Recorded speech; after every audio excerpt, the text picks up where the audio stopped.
నమస్కారం అందరికీ. ఈరోజు నా టాపిక్ వచ్చేసి goal setting and time management. ఈరోజు సార్ శశాంక్ సార్ చెప్పారు. చాలా బాగా చెప్పారు. విత్ ఎగ్జాంపుల్స్ చాలా సింపుల్ ఎగ్జాంపుల్స్ బాగా అర్థమయ్యేలాగా చాలా క్లీన్‌గా చెప్పారు. నాకు దాంట్లో అర్థమైన కొన్ని విషయాలు చెప్తాను. గోల్ అంటే అదొక లక్ష్యం మనకి. అది మన లక్ష్యానికి ఒక దిశ ఉండాలి. ఒక డైరెక్షన్. ఆ డైరెక్షన్ త్రూనే మనం ఒక లక్ష్యాన్ని చేజిక్కించుకోగలుగుతాము.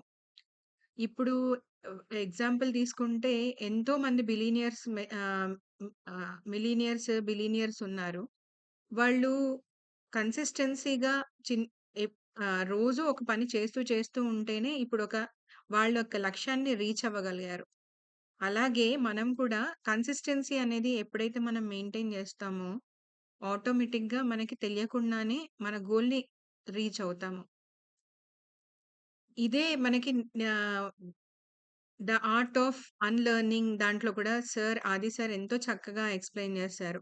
ఏంటంటే పెద్ద పనులు కాదు. చిన్న పనులు చేస్తూ మన గోల్‌ని రీచ్ అవ్వడానికి యాస్ ఎ స్పీకర్‌గా మనం ఎదగడానికి ఇదొక చాలా మంచి మన లక్ష్యాన్ని చేజిక్కించుకోవడానికి ఇదొక కన్సిస్టెన్సీ అనేది చాలా మెయిన్ ఇంపార్టెంట్. మన మన జీవితంలో. ఇంకొకటి ఫోకస్ అనేది చెప్పారు సార్. ఫోకస్ గురించి ఫోకస్ అంటే ఏకాగ్రత. మన దృష్టి మొత్తం ఒక లక్ష్యం మీద పెట్టడమే ఏకాగ్రత అంటాము. దీనికి పురాతన కాలంలో ఒక మంచి ఎగ్జాంపుల్ ఏంటంటే అర్జునుడు పక్షి కన్ను మాత్రమే చూసి గురిపెట్టి కొడతాడు.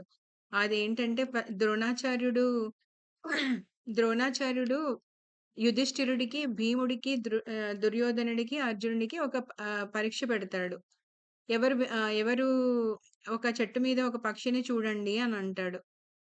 పక్షి కన్నుని చూడండి అన్నప్పుడు యుధిష్ఠిరుడేమో ఏదేదో కనబడతాయి యుధిష్ఠిరుడికి. భీముడు కూడా అంతే. దుర్యోధనుడు కూడా అంతే. అర్జునుడు మాత్రమే గురువు యొక్క ఏదైతే చెప్తారో దాన్ని మాత్రమే పాటించి, "అర్జున నీకేది కనబడుతుంది?" అన్నప్పుడు, "నాకు పక్షి యొక్క కన్ను మాత్రమే కనిపిస్తుంది" అని చెప్తాడు.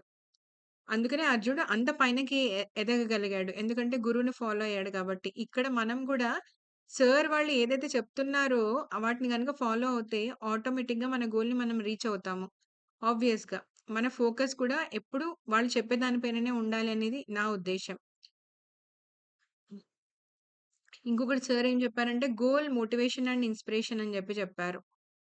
ఇన్‌స్పిరేషన్ అనేది మనకెలా వస్తుంది అనంటే ఏదైనా ఒక సంఘటన చూడడం వల్లో, లేకపోతే గనక ఎవరైనా మాట్లాడితే దాంట్లో నుంచి మనము ఇన్‌స్పైర్ అవ్వడమో జరుగుతుంది. అది కూడా మనం ఒక లక్ష్యానికి మనం ఇన్‌స్పైర్ అవుతే గాని మనం ఒక లక్ష్యం పెట్టుకోలేము చెప్పాలంటే. ఆ ఇన్‌స్పిరేషన్ అనేది కూడా చాలా ఇంపార్టెంట్.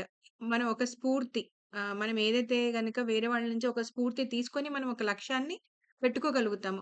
ఆ పెట్టుకున్న దాన్ని ఏం జేస్తాము, మనకి మనం మోటివేషన్ చేసుకోగలిగితేనే మనం ముందుకెళ్ళగలుగుతాము.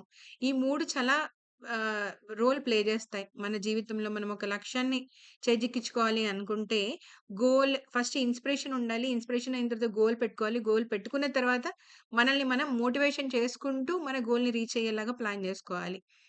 ఇంకొకటి స్మార్ట్ అంటే చెప్పారు సార్. స్మార్ట్ అంటే ఎస్. ఎస్ అంటే స్పెసిఫిక్ స్పష్టంగా ఉండాలి అని. మన గోల్ అనేది ఎప్పుడు స్పష్టంగా ఉండాలి. ఎం అంటే మెజరబుల్ అని జెప్పారు. అదేంటి కొలవగలిగేదిగా ఉండాలి. మన ప్రోగ్రెస్ మెజర్ చేయగలగాలి. ఏ అంటే అచీవబుల్. సాధ్యమైనదిగా ఉండాలి. మన సౌకర్యానికి సరిపడే గోల్ ఉండాలి చెప్పాలంటే. రిలవెంట్ మన జీవితానికి సంబంధం ఉండాలి. గోల్ మన లైఫ్ పర్పస్‌కి సంబంధించినదై ఉండాలి. టీ అంటే టైమ్ బౌండ్ సమయ పరిమితి ఉండాలి కంపల్సరీగా. మన ఒక గోల్‌కి. గోల్‌కి టైమ్ లిమిట్ అనేది మస్ట్ అండ్ షుడ్. లేకపోతే మనము ఇంకా దాన్ని పోస్ట్‌పోన్ చేస్తూనే ఉంటామసలు. గోల్ పెట్టుకోవడమే చాలా కష్టం. అది పెట్టుకున్న దాన్ని టైం పెట్టుకోకపోతే అసలే ఇంక ఏం చెయ్యం మనమింక. అందుకని కంపల్సరీ గోల్‌కి, టైంకి చాలా రిలేటివ్ ఉంది. సింపుల్ ఎగ్జాంపుల్ చెప్పాలంటే, మనం బెటర్ స్పీకర్‌గా అవ్వాలంటే ఏం చేయాలి? మన గోల్ పెట్టుకోవాలి అంటే స్మార్ట్‌గా నేను 30 డేస్‌లో 10 మినిట్స్ ప్రాక్టీస్ చేసి 5 మినిట్స్ స్పీచ్ కాన్ఫిడెంట్‌గా ఇవ్వగలను అన్న గోల్ గనుక పెట్టుకొని ముందుకెళ్ళాలి స్మార్ట్‌గా.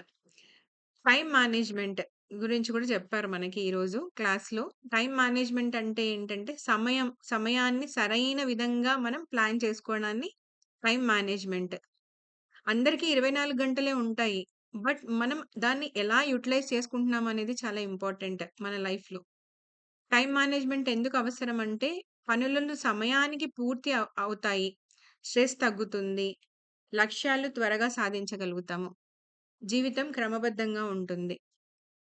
టైమ్ మేనేజ్‌మెంట్‌లో ఒక 5 సింపుల్ ఆహ్, 5 అదే 5 సింపుల్ పద్ధతులున్నాయి. డైలీ ప్లాన్ తయారు చేసుకోవాలి. ఉదయం లేవంగానే, ఉదయం లేచినప్పటి నుంచి రాత్రి పడుకునేంత వరకు డైలీ ప్లాన్ అంటూ ఉండాలి మనకి కంపల్సరీగా.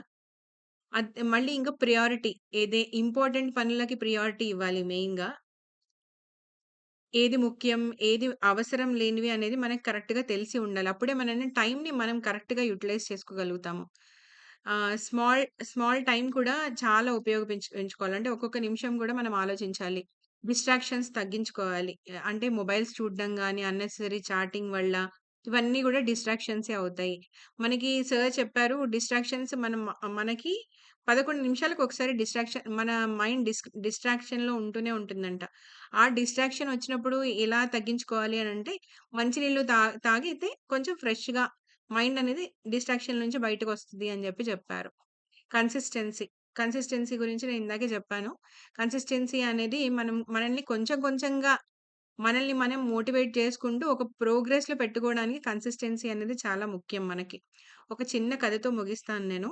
ఒక చిన్న కథ ఏంటంటే ఒకతను ఒక రైతుంటాడు. ఆయనేమనుకుంటాడు, పొలం పనులు చేయాలనుకుంటాడు, చెట్లు నాటాలనుకుంటాడు.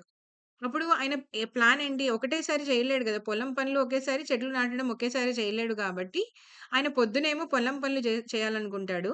సాయంత్రమేమో చెట్లు నాటాలనుకుంటాడు. పొద్దున పొలం పనులు చేసి, సాయంత్రం చెట్లు నాటి అవి కొన్ని సంవత్సరాలయిన తర్వాత పెద్దగయిపోయి ఎంతో ఫలాలనిస్తాయి. అలాగే మనము టైమ్‌ని ఎంతగా యుటిలైజ్ చేసుకుంటే, మన భవిష్యత్తులో అంత ఫలితాలను మనం పొందొచ్చు. Right work at the right time చేసినప్పుడే మనకి గోల్ అనేది రీచ్ అవుతాము. అందరికీ నమస్కారం. ధన్యవాదాలు.